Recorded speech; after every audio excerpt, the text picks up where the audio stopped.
ja katsotaan mitä tulee.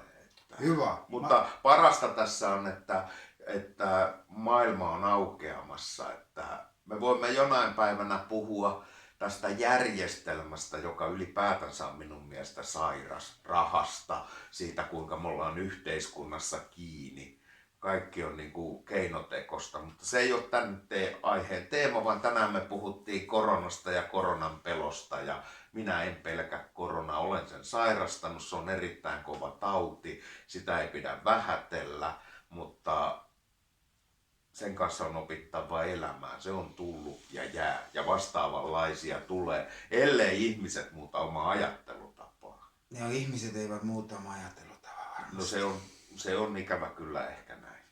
Mutta joo, toivon sulle hyvää matkaa. Mä vielä pieni semmonen vitsaus tähän loppuun, mitä ei välttämättä ole vitsaus. Et mä oon huomannut, että sun ulkonäkö on muuttunut. Ja kun eilen oli sun semmonen kunno metsuriparta, siis tänään ajettu se pois. Et se muistuttaa vähän sitä, että Eurooppa on vähän niin kuin siistimpi paikka, että sinne pitää...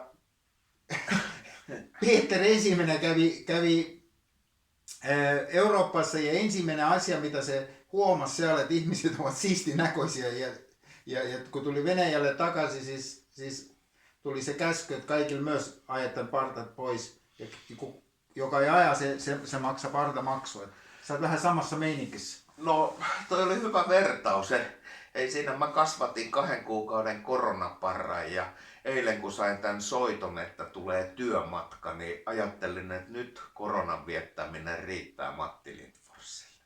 Että nyt lähdetään ja tehdään ne työt, mitä on annettu ja